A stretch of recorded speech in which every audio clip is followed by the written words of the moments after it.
So I'd like to call this Paramedic Services Committee meeting July 21st, 2021 in order. Attendance has been taken. Mayor Davis is not here. It sounds as though he is on vacation. So attendance has been taken otherwise. Can I get somebody to move the agenda? Councillor Pierce, seconded by Councillor Sless. Any discussion? All those in favor? Carries. Any declarations of pecuniary interest? Nope.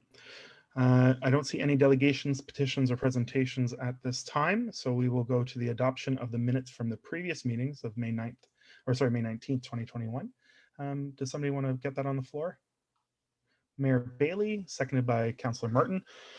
Any omissions, deletions, or questions about those minutes? Seeing none, we'll call the vote on the minutes. All those in favor? Carried. Any business arising from the minutes? Okay, then we'll move right to consent items.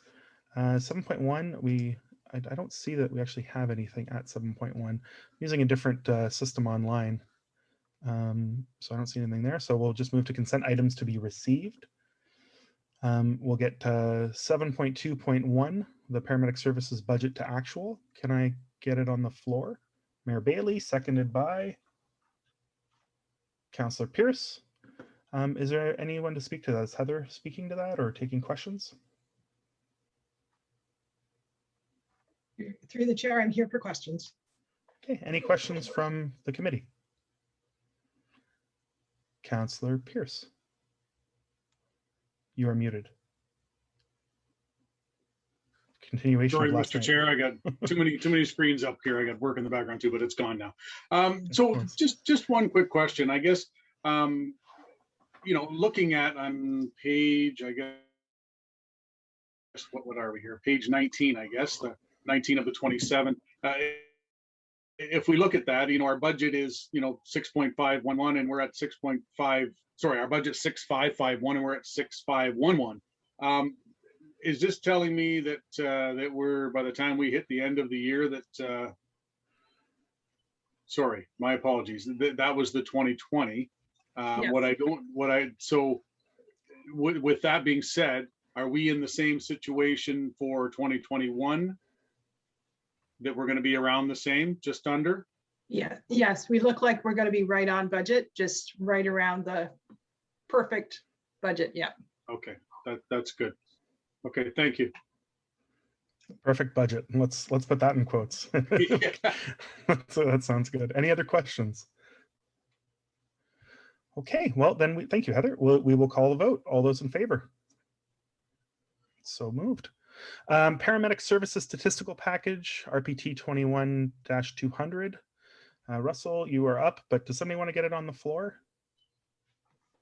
Mayor Bailey, seconded by Councillor Sless. Okay, it's on the floor. Russell, do you have anything you want to say to this? Or just questions? I'll start with questions. If anybody has anything that's basically glaring at them after reading the report, I'd be glad to answer questions. If not, I will have a few comments in my director's update. Okay. Any questions for this portion from anybody of committee? Councillor Pierce. Thank you, Mr. Chair. Through you to Russ. Page, what page? The 14, I guess, where it talks about the response time standards and such. I know we've spoke quite a few times in regards to the sudden cardiac arrest being at 35%, and understanding that that's within the 6 minutes. And there was talk, could we put that higher? Seeing the year to date at 46%, I'm curious, and I'm going to tie this into something later. With our zero calls, do we know if there's any of these that are attributed to having to bring in a cross-border ambulance that would deter these stats? Because again, we're above what we wanted to be, but if there's going to be any stat that we're way above, I would want it to be the cardiac arrest one. I know it's difficult within the 6 minutes. But again, I'm just wondering if we're going to be able to tie that to any of the, zero ambulance available and cross-border having to come in for these. I'm not sure if that's in your stats or not. Through you, Mr. Chair, that is a concern that we are having. There was an incident that happened approximately 30 days ago where the delayed for a transport ambulance was over 14 minutes getting to a cardiac arrest. The good news was that it was in the waiting room of the Willett Hospital. So they had the trained staff doing there, but anything else out there, if it was in a person's backyard or whatever the case is, the delay would have come. The vehicle coming to that call came all the way from Waterford. So those stats that you're asking for, we did a review a while back on the response time standards on what our new recommendations are or should be, but we just have not presented it at this time, just basically dealing with COVID and everything else that was going on. Okay, no, I appreciate that. And I'm happy that you're, I'm not surprised, but I'm happy that you're looking down that path anyway, just to understand if there is any correlation there. So that's good. I look forward to seeing that when it comes across. Thanks, Russ. No problem. Any other comments or questions from the committee? Okay, seeing none, it is on the table. All those in favor? Passed. Thank you, Russ. We'll hear from you again soon. Moving to 7.2.3, RPT 21197. Heather is back, but can I get it on the floor? Councillor Pierce moves, seconded by Mayor Bailey. Okay, Heather, would you like to speak to the year-end variance? I'm just through the chair. I'm here for questions. No problem. Any questions from committee? Councillor Sluss. How can we have any variance with a perfect budget? It's a good question. Yeah. Heather? There were some changes within the year, and they're noted on the variance explanation page. We did have some savings, or the funding from the ministry for COVID, covering the COVID related expenses, did lower the sick time. And then but we also, in operations, there was a variance there because of the purchase of additional medical supplies once, to make sure we were not going to be in a shortfall going forward. Anything else, Councillor Sluss? No, thank you. Okay, I see Councillor Martin. You're on deck, or you're now. And you are muted. Sorry, thank you. The provincial grant, they didn't give us the 1.5% increase. Are we expecting that to catch up in the second half, or is that not coming at all? The announcement, I guess, actually Chief King maybe can speak to this. He forwarded a notification to me today that the 2021 notices are on their way, but I'm not sure. They haven't, the province hasn't for the last 2 years included that inflationary increase that they had previously. So it's a wait and see at this point. Okay, thank you. Thank you. Any other questions, Councillor Pierce? Thank you, Mr. Chair. This may be directed more to Russ, but again, I said I would come back to it on the ambulance administration there. There's the, over by 39,000 on the cross-border calls responded to. Again, I don't know if I'm looking for something that's not there, but it just seems that it seems to be happening more lately, and I'm not sure if, and I know with the percentages that we're pushing that 100% again with the number of units we have and that sort of thing, but I'm really trying to draw a correlation between, as I said earlier, between the zero ambulances with the response times, and obviously at the end of the day, it doesn't come down to dollars and cents when we're trying to help somebody that needs help. But if we have to continue to bring that help in from cross-border, do we need to revisit something else? Again, you don't need an answer right now, Russ. I know you're looking into it, but that's another part of it. I just wanted to tie into that. That's all. Thank you. Russell, did you want to speak to that at all, or just?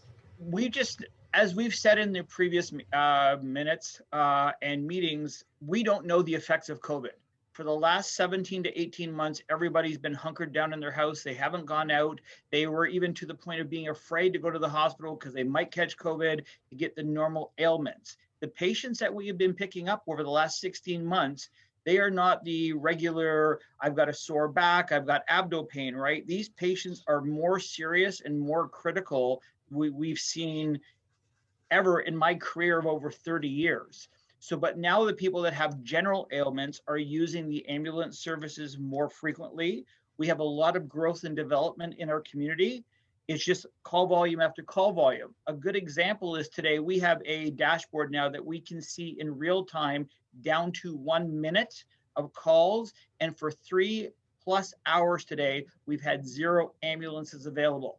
Not for the full, basically, cause of being offload delays. It's just sheer call volume that we are getting hit with. And right now we have 9 crews on continuously. They clear and they're on their way for another code 3 or code 4 call.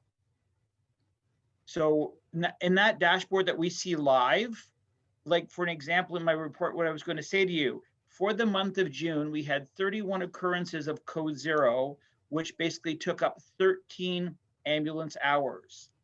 In addition to that, we had 57 hours of less than 2 ambulances covering a community of 150,000 people. So it's as call volume, we've done our best to get the offload delays done. We've done our best to do work on other ideas, have our supervisors there, clearing up beds. We've even enlisted the Norfolk General Hospital and signed a signed agreement that has never been done in the province ever. And we worked with our field office, and the diversion criteria allows us to take lower acuity calls when the Brantford General Hospital is backed up, and we have some of our crews on 3 and 4 and 5 hour offload delays just trying to get a bed. We've got that in place, but it's still not enough to basically deal with the demand and what we're dealing with. The hospital is also struggling at the same time with staffing issues and trying to get beds upstairs. We frequently talk to the administrators on call at anywhere from 9 o'clock at night and 3 o'clock in the morning, just to try to get their working with solutions to get the diversion in place. So it's not an anomaly, right? It's that tsunami that's coming that we didn't know what to expect after COVID. Sorry, I ran on and stuff like this, No, but I just please. tried to answer your question the best I could. It's good information, and the committee appreciates it. Yeah, and never a question, Russ, that you guys are doing everything you can. So that's don't ever forget that. Thank you. We know that.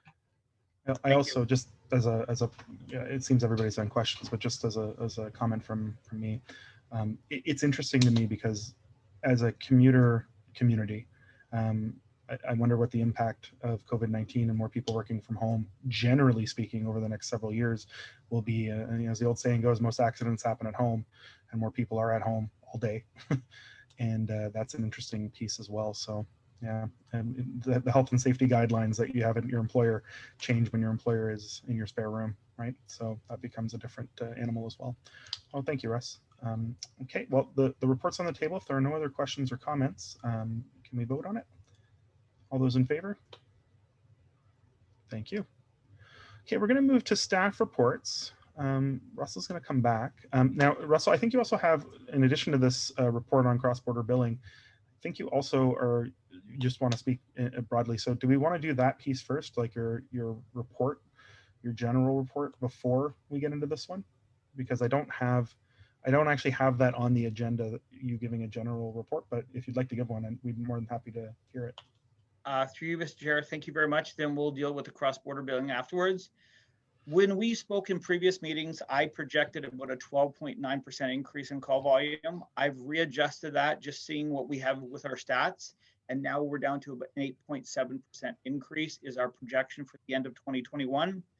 My concern is, as Councillor Pierce said, is that we're pressing the 100, 101, 102%. That's capacity. That's not like other services or whatever the case is. If we use police or fire or other services, we don't have that flexibility for the oh crap moments, right? When there's a 10-car pile up or something that's in there. We've had a great group of people doing it, but we just don't have that flexibility. Over the past 4 years, we've worked at suggestions from all councillors in this meeting to decrease offload times. In our report, we've gone to as high as, I think, 116 minutes down to 110, and we keep pushing that down. We keep pushing offload down, delays down, but those scenarios are beyond our control. myself and Michael Bradley have had conversations in the past with the CAOs of the hospital, and we're going to continue, as we discussed earlier on today. We have to have more conversations with them. We have that CAD and SAD dashboard that can see real time because they don't know our staffing patterns. We can put that up in the emergency department. We will pay for the TV. We will pay for the cable feed. It doesn't cost us anything more. And the nursing staff can see the situation live, what's happening. So we're down to 0 ambulances or 2. So they know the urgency of what's happening out there for ourselves. As I said before, our code zeros, looking at it 57 hours. Hamilton, for an example, last year had 48 code zeros. We're already at 31 in June. So our community is growing. It could be because of population, could be of senior citizens. It is growing to the extent. Our crews are doing the best. Our new programs, our long-term care, our CP and stuff like this are helping. If we didn't have that, I think we'd be in more of a dire situation. But we need to look at different strategies, either continuing on with adding an extra half vehicle next year or other strategies to basically combat this as we move forward. That's all I have at this time. I am available if anybody has any questions. Any questions? Councillor Pierce. Thank you, Mr. Chair, through you. So Russ, I just want to make sure I heard you correctly there when you were speaking of, you know, to install the TV in the hospital there so they can see it live and they can see the cases of 0 ambulance, so they understand, you know, so they understand the situation live, so to speak. Now, I want to clarify here. Are you thinking that by being able to see rather than being told, that'll make a difference in the offload times? Or is it just for awareness? Through you, Mr. Chair, it's kind of both. They do not know our difference of our staffing patterns throughout the day. The dashboard that we use is as simple as a speedometer. If we are staffed with 10 vehicles, the speedometer goes to 10. And as we tick away calls, it goes down to how many vehicles are available in the department. It also shows the awareness that if my truck comes in, it shows them live down to the last second that my vehicle has now been on 4.5-hour offload delays of putting somebody into place. Like, that's the type of culture that has worked and benefited us here. And we hope it would do the same there. The hospital administrative staff, which we'll work with Michael Bradley and Dr. McNeil, is really reluctant to see that live, what's going on out there. They said they'll have an administrator occasionally sign in or looking at it. Kevin, our deputy chief, had a conversation with one of the administrators and say, we want to go on diversion right now. We have no vehicles. And they said, well, I'm looking out my window right now and you only have 3 vehicles parked in our parking lot. What's your issue? Well, we had 3 vehicles in the parking lot. We had 4 vehicles on calls, and we had 2 vehicles on their way to Hamilton taking CT patients down there because their CT was broken again because it's over 25 years old. And these are the issues that they don't get to see what's happening on the front line. They just get to see what's in their department. So even if it's used as an awareness, it may benefit us all moving forward. Fantastic. Thank you. Councillor Martin, then Councillor Sless. You said our ambulances were doing transfers to Hamilton. Is that not something that they should be using the private service for?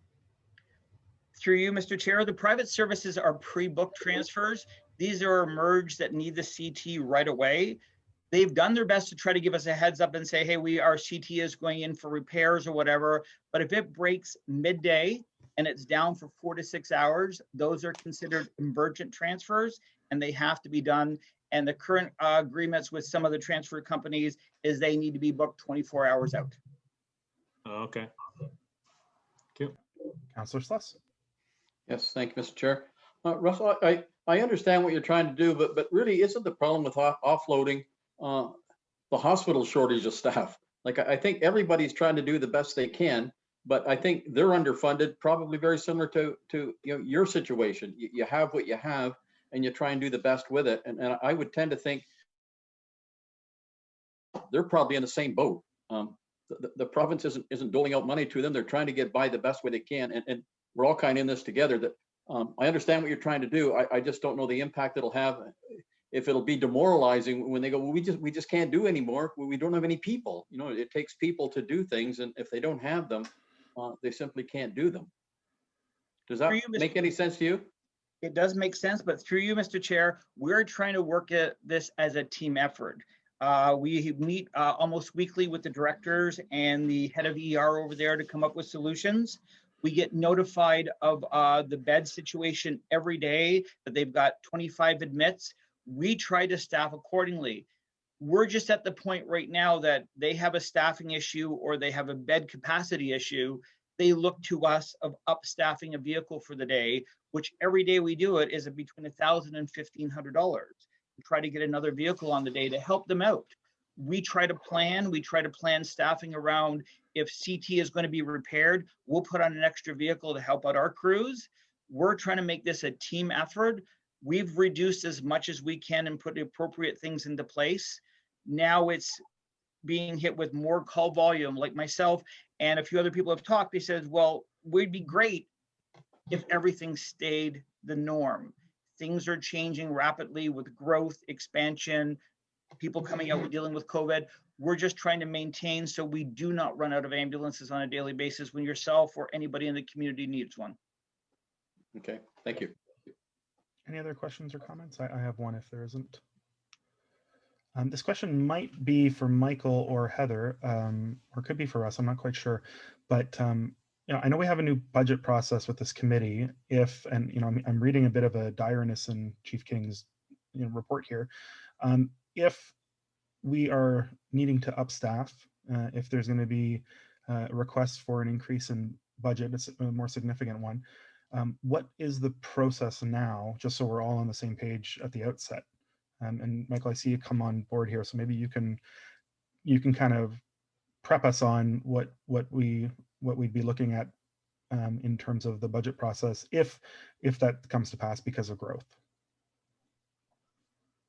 Thank you, Mr. Chair. Through you. So we started looking at the budget earlier in July, and we've had a couple of good discussions right now, and we're doing some finalization on it right now. So I don't think we're there as to what our kind of current budget, or our status quo budget position is going to be, but I think we're making some good progress on it. I think if we get to a point where we think we do need more resources, we'll present that as a decision package to committee. And I think this committee in the past has asked us for options. So I know county council usually doesn't ask for options; they just ask us for decisions. So we've been talking about some options, some different staging. If we do present the need for some upstaffing and new equipment, we would provide it in different. It could be a July 1st deployment or an October 1st deployment. These types of things, which can make it a little more affordable. So. I think Councillor Celeste made a very good point. I mean, some of these problems are, at the hospital, and they also have capacity challenges. And I think county council, I'm not sure with the city council, but I think both of us are due for a visit from Dr. McNeil and Mr. Emerson as chair shortly, and they're going to talk about what's going on now with the hospital and what their capital improvements, because some of their challenges are facility based.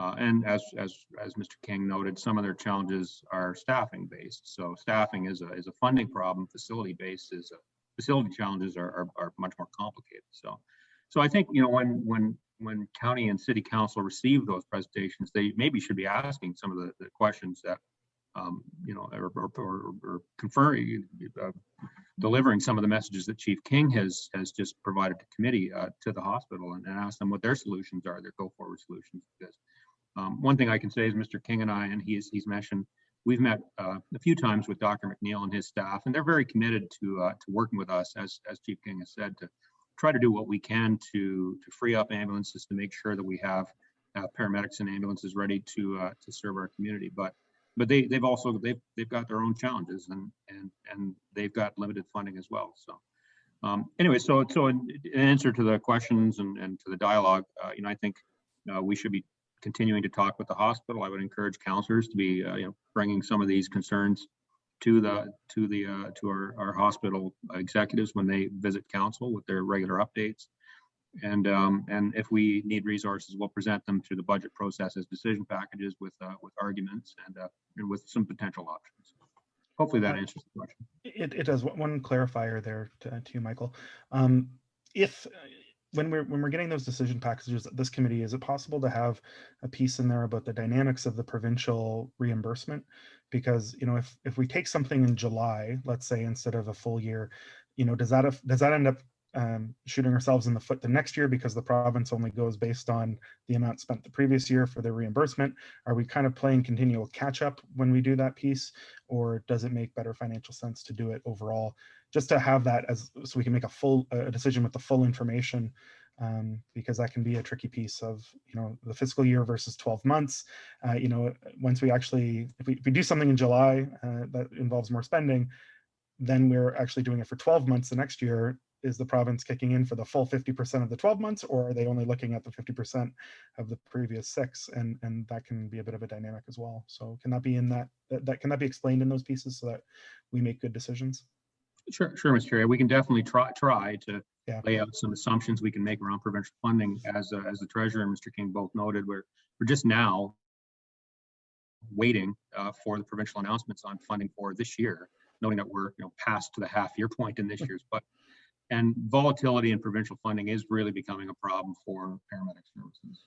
And that goes back to my suggestion at the last meeting, is for us to get on the lobbying initiative with the ministry, because that's an unacceptable situation for both council as decision makers and for staff as in trying to provide decisions to council. It's really, really unacceptable, and it's certainly been a change over the last 2 or 3 years from what we had previously experienced, where we had fairly reliable funding. It increased every year based on a reasonable multiplier that was reflective of inflation, and now we don't seem to have any of that, where it's unpredictable at all levels. That's good context. Thank you. Any other questions? Councillor Pierce. Mr. Chair, thank you. I forgot to mention this earlier. Just a comment when we're talking about offload times and such at the Brantford General there. I just wanted to just note here, it's not just paramedic services that are impacted by that. As Mayor Bailey would know, at our Police Services Board meeting yesterday, it was discussed that even the OPP are having, and I'm sure Brantford Police are the same thing. They're also having issues with wait times at the hospital. So I'm not saying it's right by any means, but unfortunately, it seems to be affecting all our emergency services here, which is quite unfortunate. So, you know, it may be the fact that you know, the bigger part of the issue, you know, may in fact be, like Councillor Celeste says, on the hospital side. So anyway, just a note for that. That's good. That's good. Thank you. Okay, Russ, I think we're going to have you back to talk about the cross-border billing agreement. This is RPT 21-174. Can I get it on the table? Somebody want to move it? Moved by Councillor Martin, seconded by Councillor Pierce. Okay, Russell, the floor is yours. Okay, through you, Mr. Chair. For many years, we've had a segmented cross-border agreement where we have an agreement with Haldimand, Norfolk, Oxford, and Hamilton were the main 4 services. And Six Nations basically just provided services out of the kindness of their heart, I would say it that way, and provided us. But now with the increased calls that we are requesting for them, they now have asked us to be part of the cross-border billing agreement. There's a standard formula throughout the province on what we pay for an ERV compared to a full transport ambulance. If we arrive on scene and we do the transport, there is no charge. Those calls are canceled. But if they end up in the county or the city of Brantford, pick up a resident of ours and bring them to the Brantford General Hospital, or even to the point of the Hagersville Hospital, whatever's the closest for them, we do get the bill for that. So last year, I believe their charges were up in the original year that they presented to us in 2019, that they were just giving us an example, was over $43,000 of back charges. Because we did not have an agreement in place at that point in time, we all agreed that we would move forward and try to strike an agreement for 2020, which I believe the current cost right now, we're about $25,000 for the use of their ambulance service. In simple math, that means it's 280 divided by 25,000, basically is their calls. We always end up paying out to Six Nations, Haldimand, Norfolk, and Oxford. But because the amount of calls we get when we go into Hamilton, dropping off patients and trying to get out of there, Hamilton ends up paying us. I have a question from Councillor Sless. Is the Six Nations ambulance service not fully funded by the province? Through you, Mr. Chair, they are fully funded by the province, and the province and the field office has now allowed them to do cross-border billing to recoup some of their cost and resources that are being used in other services. So in essence, we're reimbursing the province. It's the province requesting this, not Six Nations. It's through you, Mr. Chair, it's Six Nations through their council requesting this to pay for their services, equipment, and other items. Okay, I'm not clear. So is there a budget that's generated with funds that were derived at Six Nations paying for some of this service? The funds, through you, Mr. Chair, the funds that Six Nations receive are to provide ambulance service to their community, not for existing or other communities. Just like Hamilton gets money from the province, when we go into Hamilton, we bill them from using our resources in their community. I understand apologize. that. Yeah, okay, sorry. No, I get that part of it. The part I don't get is, in our case, and in everybody else's case, there's municipal money that's generated through the tax revenue of that community that offsets the cost of the ambulance service. On Six Nations, it's 100% paid by the province. So anything we're reimbursing, that money is not going to Six Nations, it's going to the province.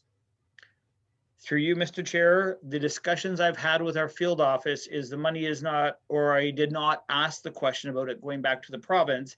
They said the money that they basically get from us are used to fund other equipment and other items within their service.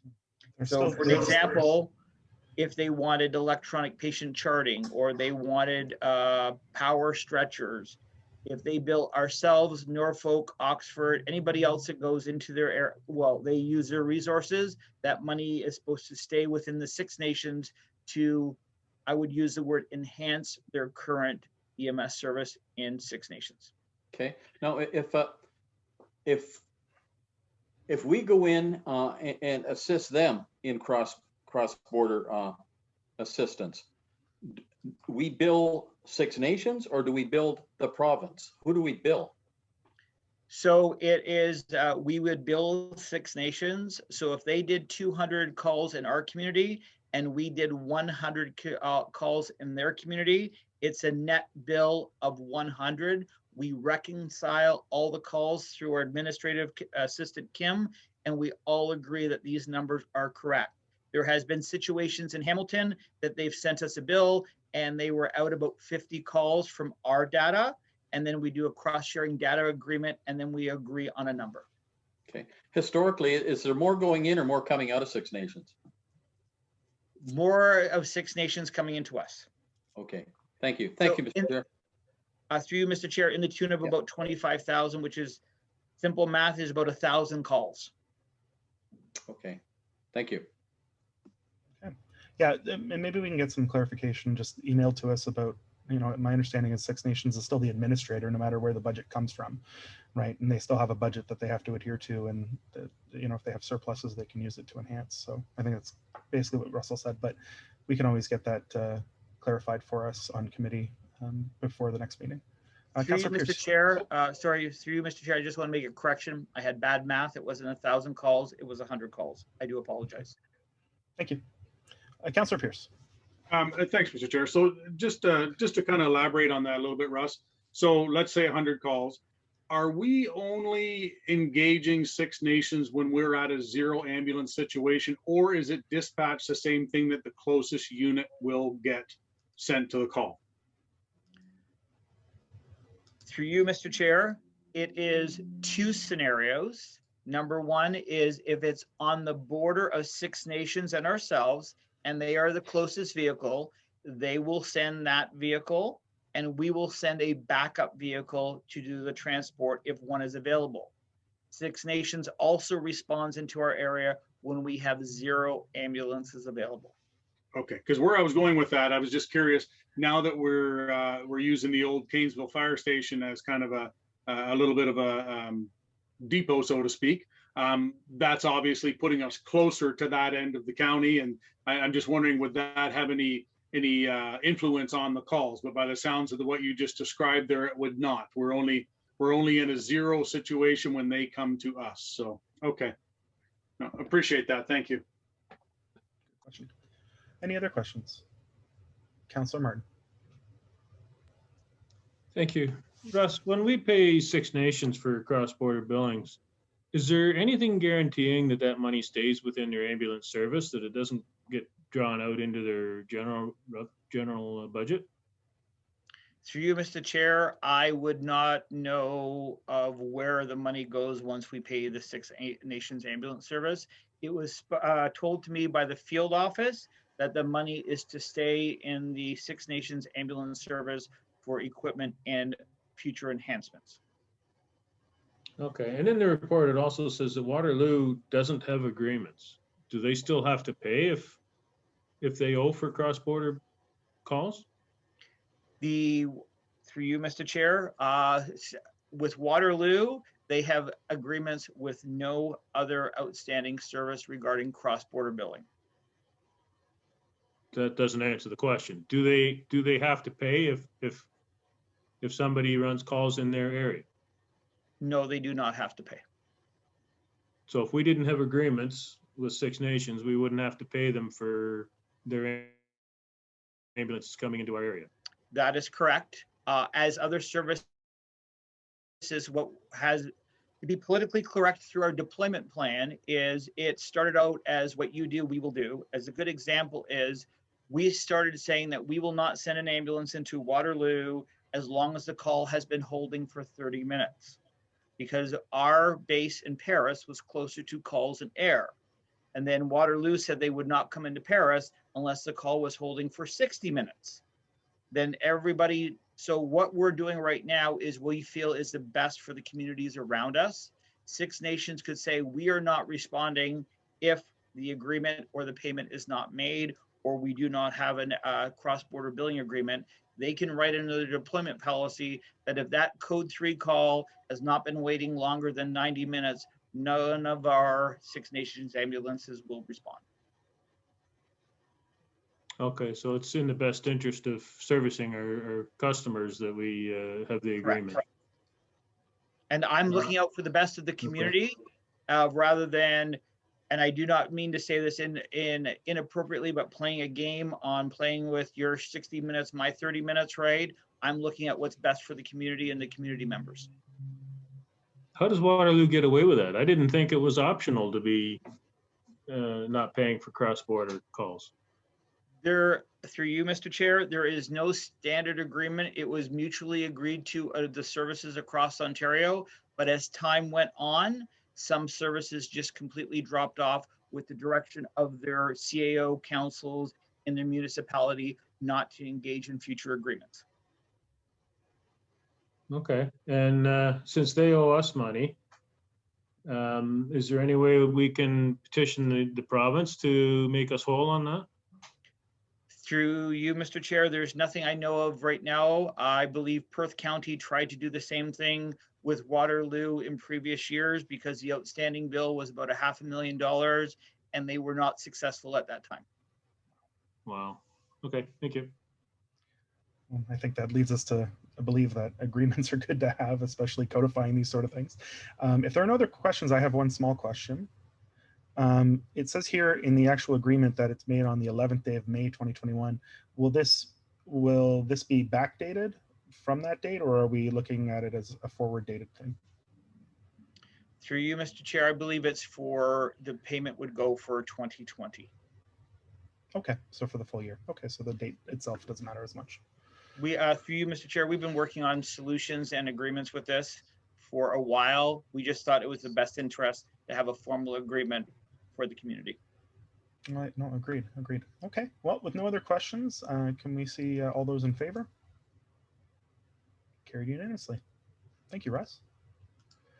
Okay, we have no communications. We don't have any big other business. I do want to say one thing. I'm writing some books for first responders dealing with mental health as frontline professionals. Second edition of these books, and I was asked by my editor to write about the experience of a paramedic on a call, and it was very, very, very helpful to call our county paramedics, and they gave me some really great insight that's going to be included in the publication.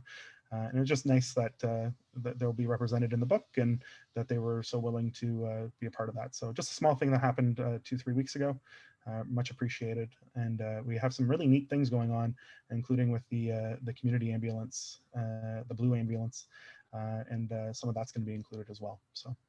Through you, Mr. Chair, I just want to add to that. As of July 31st, we are launching our peer support app. It was given funding to us by the province. And it was just basically a buddy system that at least we'd be making a call to, say, Councillor Martin at least once every 4 months just to make sure he's doing okay or whatever the case is. But it also allows you anonymously to say, hey, I need help, to call somebody. It's triggered off the app. And then one of the paramedics on the tiered tree will support the paramedics, talk to them, and hopefully, if needed, point them in the right direction for a Homewood or a Guthrie's, whatever is available to them. So it's just another thing from the mental health aspect that we're launching within the next 10 days. Wonderful, wonderful. Thanks for that update as well. Okay, next meeting we have here is for, I don't have a date on here, but I believe it's 2 months from now. So end of August or early September. When we say budget discussion in August. Heather, when's our next meeting? That is actually, I put that on because I sent out an email looking for some dates and I didn't quite manage to get any consensus on dates. So looked like everybody was available on the 11th, except for Councillor Martin had said just the 4th. So I didn't know if he was available on the 11th or just preferred the 4th, or he's not available. Councillor Martin, any luck? Yeah, the 11th, I have a doctor's appointment in Hamilton at 10:30. So depending on how far behind schedule they are, I might not be back in time, but.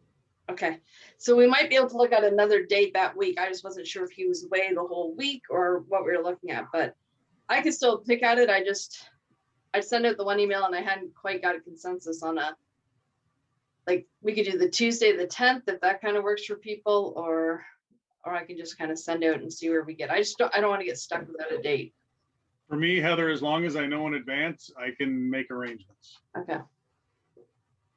And I'll do my best. I think we'll send an email and try to find another date. I'll send out for the 10th today, and hopefully if I send out too many dates, I always end up in trouble. So I'll see if I can hit one on that we can all work with. That's fine. Thanks. Councillor You're Martin. you're talking Tuesday, August 10th? Yeah. Councillor Martin, if the timing, because these haven't been long because we're doing them more regularly, if the timing was 2:30, would that help? We schedule these for 2 hours, but we've yet to hit that mark. Yeah. So maybe we could do the Wednesday, but at 2:30. Okay. Do you want to try for 2:30 on Wednesday the 11th then? That would work. Okay. Okay. Everybody else at that date was fine. So. Sure. Great. Okay. Well, out. then I guess 2:30 on Wednesday, the 11th of August will be our next meeting, and we'll have a budget discussion. Okay. Well, I'll get a motion to adjourn. Councillor Pierce, we are so adjourned. Thanks, everybody.